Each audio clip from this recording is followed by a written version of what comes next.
karo kowe ning gone sindang kene mung beteke. Nalika semono aprak wis tau kondo.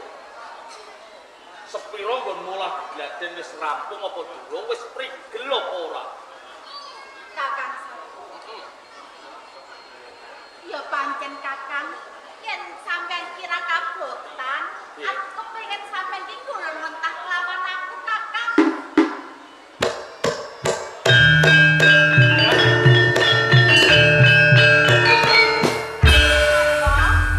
Yen pancen karepku kaya ngono Kakang uga ora kabotan. Nanging jroning Daden iki kudu tenanan lan ati-ati. Mergo engko yen kowe ketaman tangan kurung tanura ngrasakake lara mergo akan wong lanang. Sampean aja kuwatir Kakang. Aku bakal waspada sadurunge nampani tangane sampean. Ayo. Ayo garwe piti. Hat! Ayo. Ayo. Oh. Apa? Ayo. Ayo. Oh, aduh. Kandhane to. Piye Kakang? Tenanan yo tenanan aja nganti banter to. Lara. Dadi ki loro ya sepurane ya Kakang. Ayo. Hai. Loh, yo kowe sing jotos. Aku hemat Kakang. Nang koyo sampean tak jotos tipine.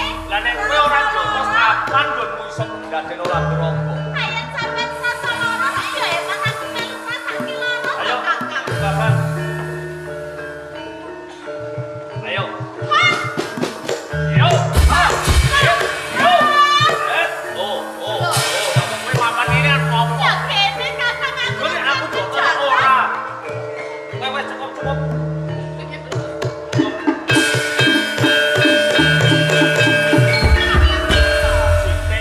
Sitik kok menawa kowe ya bisa nggon molah Bilaraga. Ngene ya, Wiranti. Yen perkara lah Bilaraga tak candhek cukup semene dhisik, Kang Baku. Mergo aku ngejak ketemuan ana ing sendang kene mung beteke aku seneng karo kowe. Kakang Sarwo. Yen ngono jumbo lawan aku. Mergo wis suwe banget anggonku ngempet rasa tresno lawan sampean Kakang. Iya. Mula ning papat kene ana wektu kang lodang ora ana sapa-sapa. Aku kepengin adem katresnan lawan sampean. Wiranti, Kakang yo pancen kuwi tembungmu sing tak enteni. Mergo gedene tresnaku karo kowe. Aku nganti ngajak ketemuan karo kowe ning sendang iki mung beteke ing ngarep aku Moskow.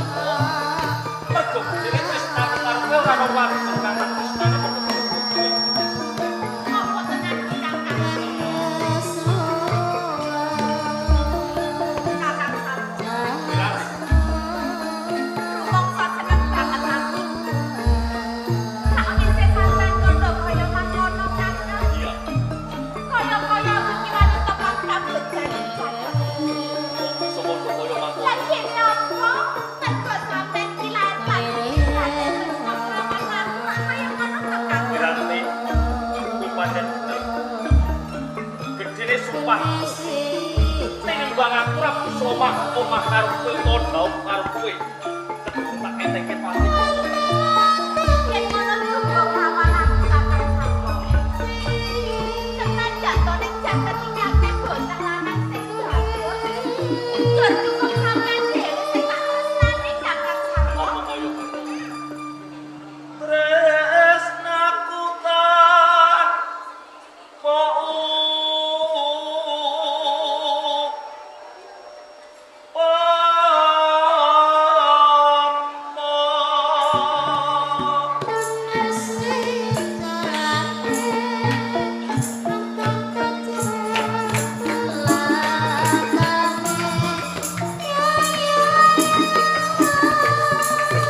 marang sira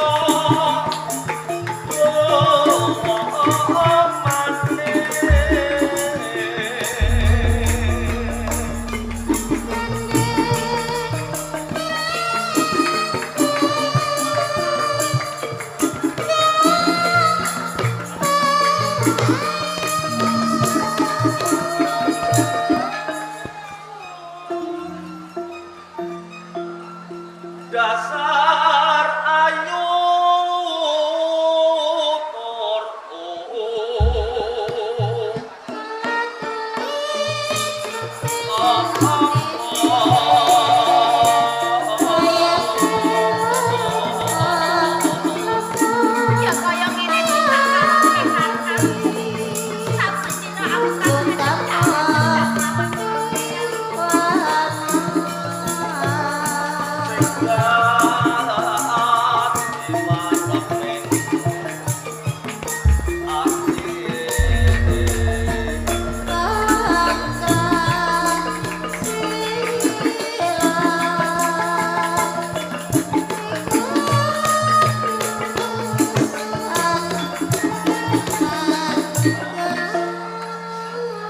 Kakang Sarwo, tak rewangi yen Rina ra doyan mangan.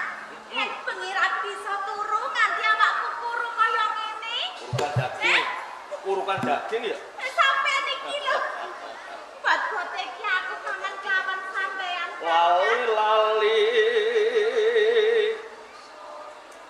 tan bisa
Berarti Wiranti. Wiranti. Sarene tresno koyo ngono. Wiranti. Oh, sopo wae? Paham.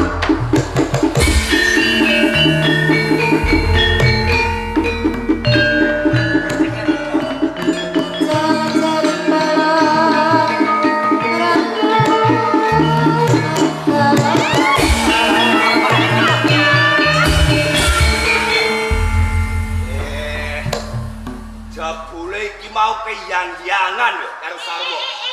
Jebul kowe Kakang Sarwono. Yo, pancen aku sing nempiling kawan. Lho, Sarwo kae. Ora ngono Kakang. Kenapa? Sampean teko-teko kok yo ngantem lawan Kakang Sarwo.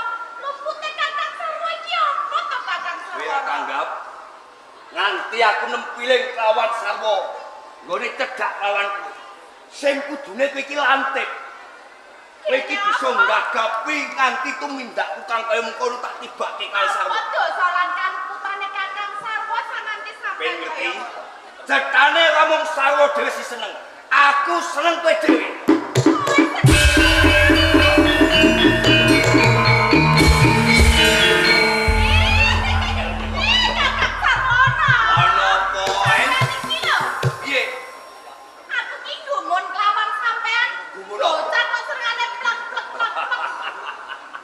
Lho bedane iki apa lamun sarwa karo sarwana?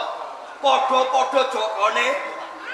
Padha-padha manyiswa ana ing pertapan gunung cilik. Padha-padha jokone. Ya. Padha-padha mahasiswa. Ya. Padha-padha bagus, gagah. Wong siji kurange sampeyan apa, Kakang? Siji kurange kanggo sarwana kanggone kowe apa? Sampeyan Ya. kurang ajar. Endang Wiranti. Kakang Sarwana. Yo iya to ayo. Ladenono aku tan bedane kowe iki ngladeni kawan sarwa kan. Yo. Ini lho Kakang Sarwana. Ana apa iki? Jagat iki digelar rangga namung sak godhong kelon. Lho, aku iki wis dadi katresnane Kakang Sarwa kok ya sampeyan ki golek bocah wadon. Dadi mung pawatanmu kuwi. Heeh. Kowe iki wis sambung katresnan kawan sarwa nganti kowe duweni pangigik-igik. Lamun ora ana sing bisa ngisahke kawan katresnan sarwa. Pancen bener Kakang Sarwana. Mergo apa? Aku lair sandesing batin tresna kelawan Kakang Sarwa. Ya. Kakang Sarwa tresna uga kelawan aku. Kira gelem lagi kawan aku. Ora. Apa tak kuyak wadimu kene? Apa Kakang? Lho aku iki ngerti kabeh. Apa? Sing mbok lakoni ning sendang diingi. Aja ya Kakang. Aja piye timbangane kowe iki gawe gelaning atimu. Atiku nganti kaya ngene mergo aku iki seneng kawan Ini kuwi. wae Kakang. Ana Sampeyan ki aja ngomong tak ijoli duit ngono piye? kok gampang temen mbok ijoli dhuwit. Lah Ayo. apa? Kowe iki sabunem nek adus mbok isak-isik sabunem bisa. Cepet sampeyan nginceng aku to. Lho, Sampeyan nginceng gaweanku bendina saben kowe iki ning sendang tak cedhaki ra ngerti. Jebol sandang aku sing ilang ki sampeyan sing nyolong to. Kurang ajar sampeyan. Ayo to, Kakang. sini ayo. Mang. Angel temen to. Apa kowe ben tak lelo-lelo kaya sarwa kae? Mang. Sing iso lelo-lelo lamun sarwa, aku yo iso ayo. Wingi kok kaya pinjal, kagem tengok-tengok. Ayo angel. Nek kaya ngono tansaya ayu. Gawe mongko ke atiku pung aku mung isine kepengin bisa ndarbeni sautuhe kawan. Sampeyan iki mbok elek to Kakang. Ya apa? Lah aku kira tresno kelawan sampeyan. Wong tresno niki jalaran mergo saka glibeti. Ora. Lho, kok piye?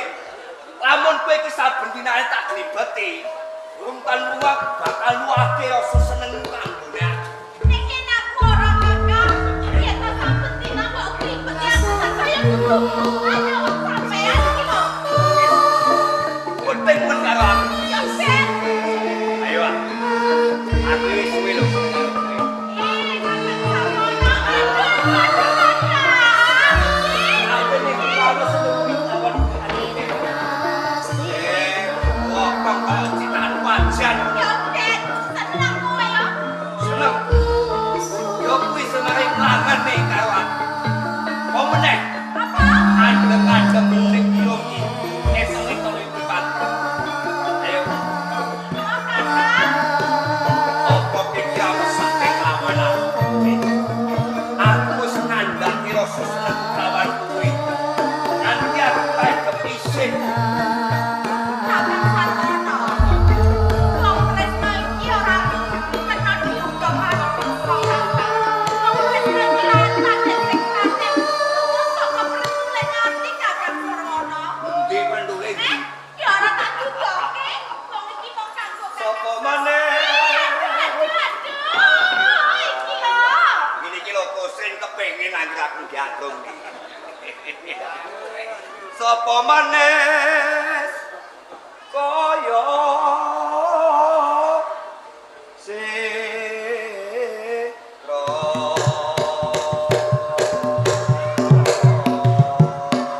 Cetha lamun kowe iki gawe belane ati.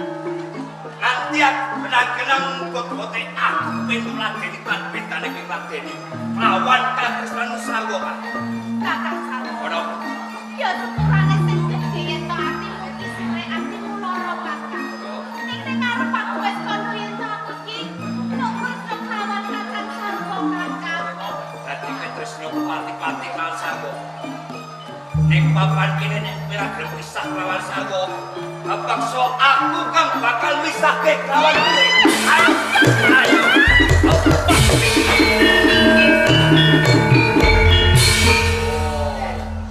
Halo, wait. Sarwa. Biar terima ke. Mau lakon to?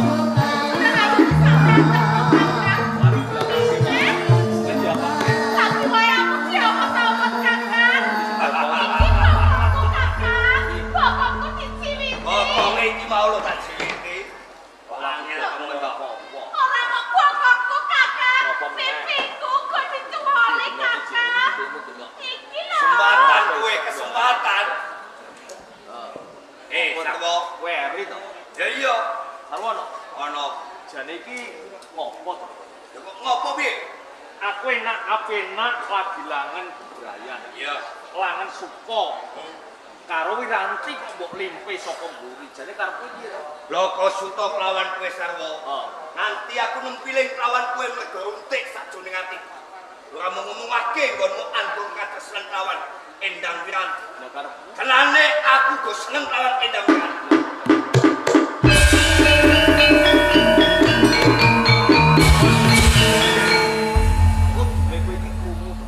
Krungu bapak, nek Wiranti iki wis dadi pacang aku. pacangan to? Iya. Lah kowe kok enak apenak yen kowe kondo yen kowe uga seneng karo Wiranti. Sarwa. Apa? Kuwi lagi pacangan. Oh. Jeneng pacangan iki iso dadi iso urung. Heeh. Lamun durung ana baner melengkung ana ing pengarepane omahmu. Sapa wae wong lanang Iya. sing seneng kelawan Endang Wiranti bisa ndarbeni. Iku yen pawadanmu. Ya, Mergo Wiranti ki ora seneng karo kowe. Sing kondo seneng karo sapa? aku. Sing kondo Wiranti.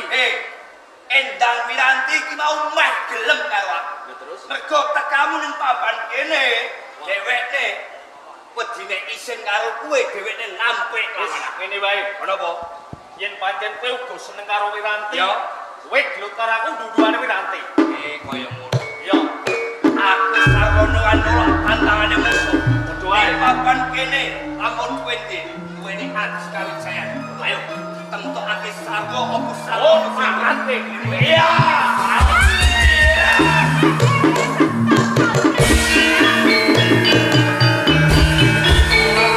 Wiranti mati. Sing karepne ki opo? Aku ki gumun kelawan sampean Kakang Sarwo lan Sarwono. Sing mbok karepno piye gumune nggon endi? Kowe iki wis gedhe tuwa lho.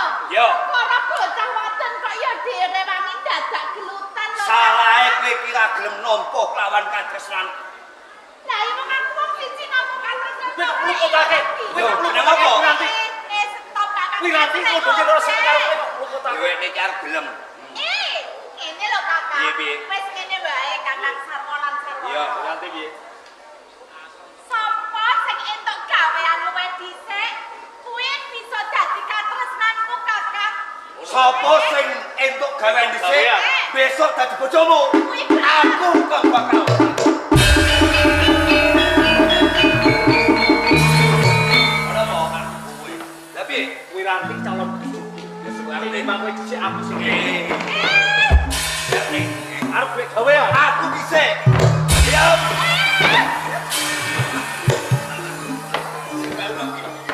Sip jaluk piye? Piye? Sampeyan kok dhisik durung kaitunge kok blayu. Jejer kene. Mon aku iki. Ngaku hitungan Oh, bareng. ayune bareng ya. Ya. Sing dhisik blayu. Ya ya. Siji. Loro. Enam. Lah kok kowe iki cocok ya. Ayo to. Ngono ya. Kene aku ya. Kene lho, kene kene. Ya. Loro. Ya ya ya. Ayo. Ayo. Ayo. Malah iku goyo-goyoan sih, bolak-balik. Wes, sabar.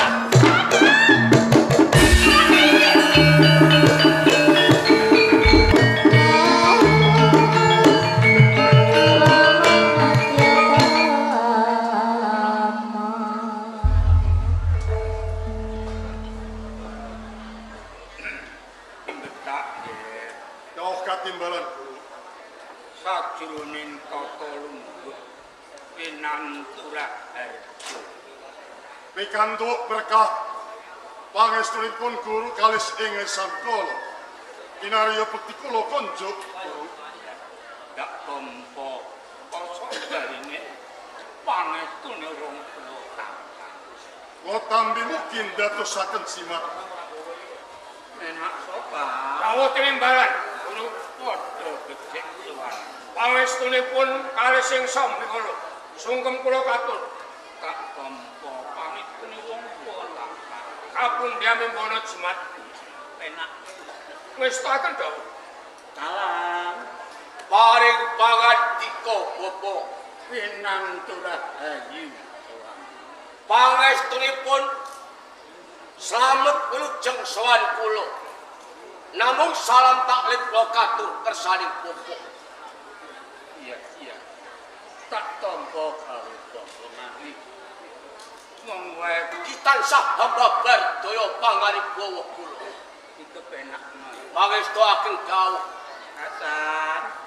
Dawuh guru. Padha becik ketamu. Nggih, selamat. Ngono ta. Nggih. Ya, ora apa-apa. Pancen kabeh ngono. Jeneng wong tuwa kudu sabar.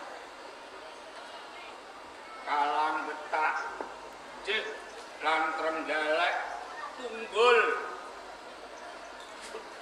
Ing dina iki aku ora nduga marang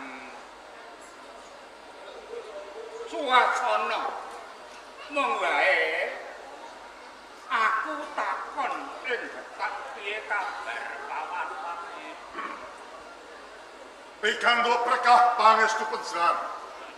Anggen kula ngayomi kawula den dalem ing kalenggan nika tansah ayem lan tentrem guru. Pikantuk berkah lan pangestunipun bapa guru. Saya guru. Iya iya. Ing bedalem sak menika para kawula anggenipun olah gedhuk bumi. Olah tetanen nandur semangka menika wah gumrake banget. Kok gumonke? Anggenipun nanem semangka gedhenipun sak gentong-gentong guru.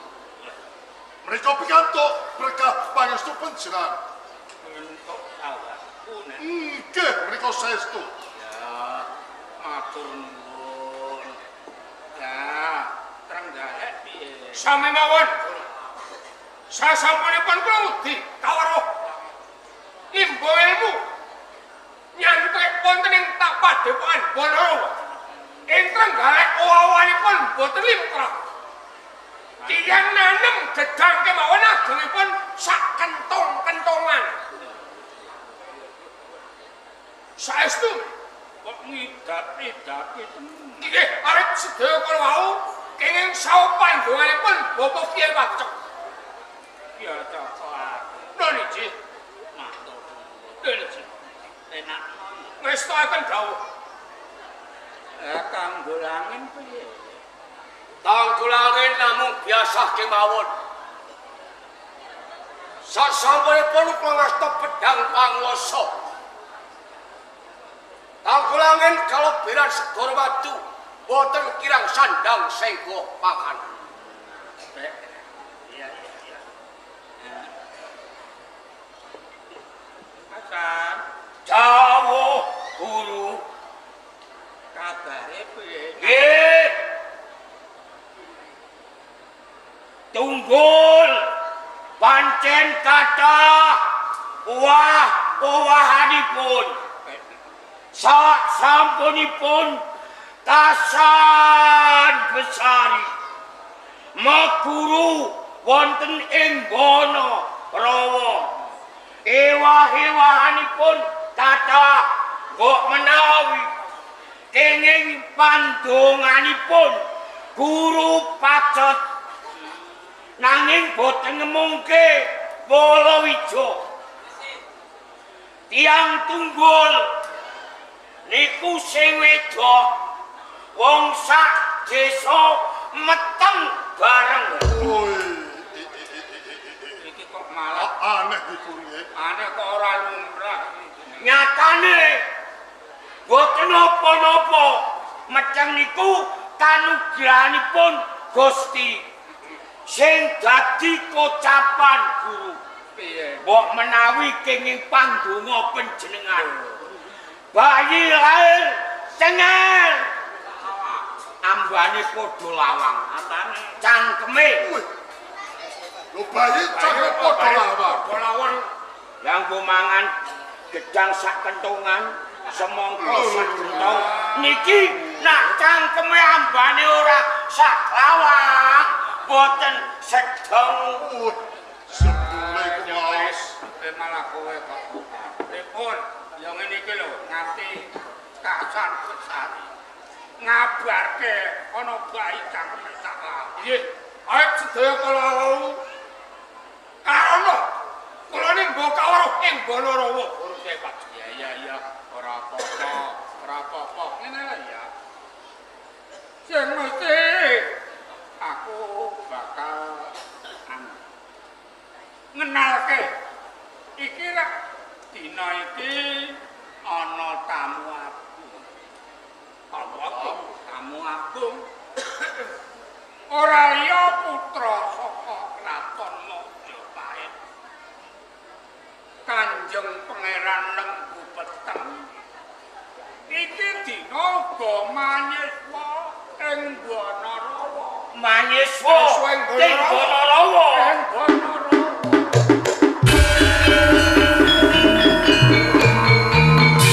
Putranipun Sinuhun Prabu Brawijaya Praja Majapahit.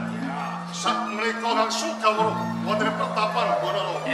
Lajeng pundi piyanipun? Mula kang sapa kowe sampun sira kekliki bakal tak kenal. Atus enten. Kanjeng Pangeran Lembu Peteng monggo katuran rawuh wonten ing panan menika.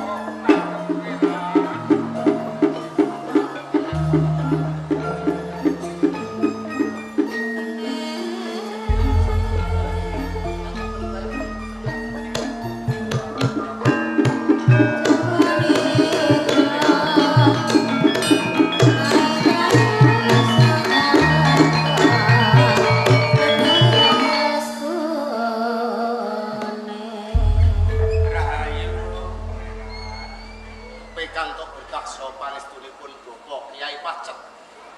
Sowan kula kalis ing sak kala. Ngaten nggih, Kanjeng Pangeran. Mila panjenengan kula aturi rawuh amargi kathah para sedherek ingkang sampun sami rawuh menika sedaya kadang pati badhe kula kenalaken dhateng. Mila menika kula aturi tetepungan setunggal Bapak tunggal. Menapa sampun pun keparna? Nggih, monggo. Keparna. Nggih. Kepareng derek kepangakan. Kula pun Pangeran Lembu Peteng saking negari Majapahit. Kanjeng Pangeran Adipati Betak bedal negari kula. Dipati Betak saking negari. parang panaken Pangeran Lembu Peteng putra saking negari Majapahit. Dipun tepangaken Pangeran, kula minak sumpah saking Kabupaten Trenggalek. Dipakti menak sumpah. Leres.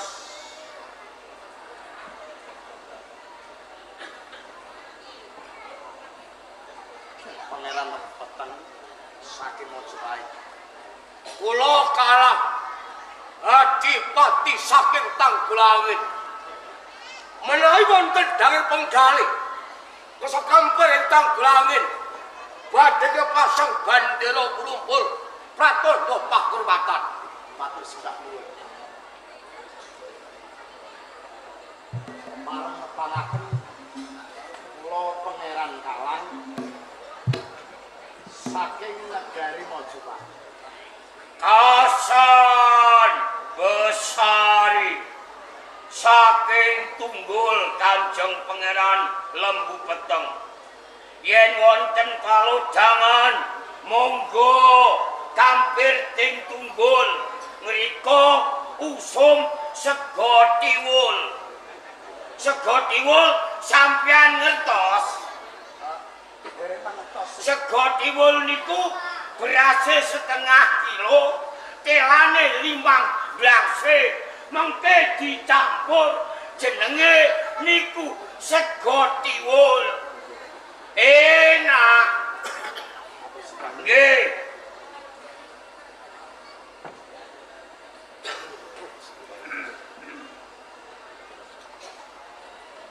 Ngaten kala wau menika ngatan Kanjeng Pangeran niki kalebet sederek-sederek merga menika siswa wonten ing Sedaya kadang sesuai kula. nuwun sewu nggih sedaya para murid ing kalungguhan iki aku bakal kandha sadurunge aku medangani sapa wae kabeh murid ing Bonarawa sepisan waton aku isih urip ora kena padha adet paburon dhewe-dhewe.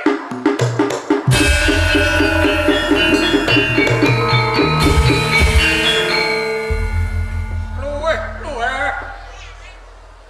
ngebulang bocah kang ora bener kang tegese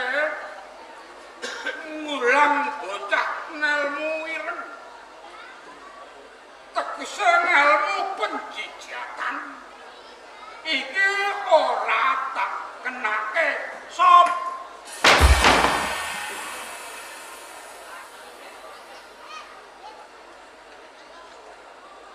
Sampeyan iki wis tuwa. Nah omong iki sing kepenak. Kula niki pira? Kula niki krasa. Sampeyan barang lor kena kidul. Kowe barang kulon sing kena wetan. Patut. Kowe nyemu karo Kasan Besari. Tak akoni patut, tak akoni. Sakurunge aku meguru ning Bonarawa. Aku wis dadi guru. Aku wis dadi guru. Murid ning Tunggul. Ewon. Ewon. Murid ning Tunggul beda kaya ning Bonarawa. Murid Tunggul umur 12 taun ora wani demeni tanggane tak klathok gasi. Murid Tunggul umur 20 taun ora wani maling cegase. Kula ngangsu kaweruh ning Bonarawa iki kula mau jajal. Ayo murid Bonarawa nak ora trimo burung kaujongno iki Asapsan. Ora mung kowe sing dirai. Ora mung kowe sing disuruh banter. Iki pengarbani guru. Kasemsan. Ojo wetan. Sawet tanganmu. Munsat itu pendidikan pribadi. Kasemsan. Musuhmu tutuke pacet nah iki. berjalan ojo mung siji iki kasan pesan Sandiri. apa sumpah Ucapmu kaya kowe lanang-lanang dhewe. Tak bosok bosito. Bapak bisa mawas. Sopo kowe kuwi? Kowe iki murid oning Ponorogo. menang nak aku wani wedoro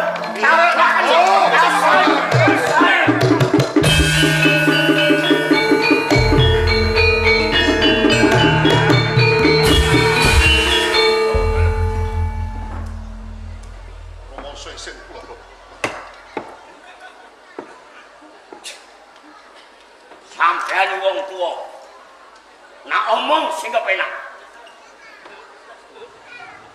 kula boten dadi murite Kiai pacet boten paten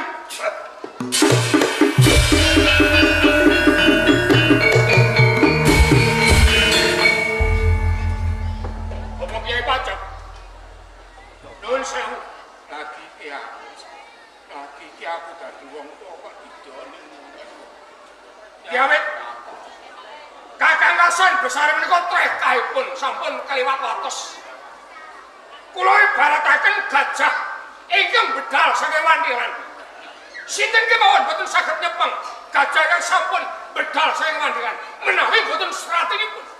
Banjur kakmu seratine sapa? Boten wonten sanes ingkang dados seratinipun. Adi kalang piyambak.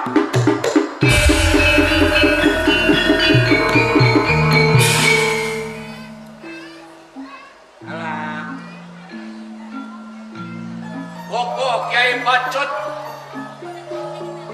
Wis krungu. sampun pancen boten kula selaki kula tak blak kotang rata dengaling-aling pancen sak mriku mate suwen Ponorogo kula pun dadi anak kurten Kakang Kasan Besari yen pokok aku seratine tak saboi lamun to tak lipih balik ing Ponorogo bejo sampeyan yen ora gelem aja nutuh tempat kalah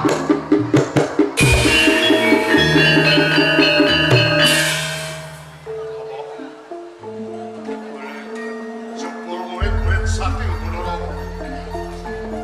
Mereka boten terus laelani mati. Mila menawi wonten tekahipun balelanipun Kasan Besar Musa.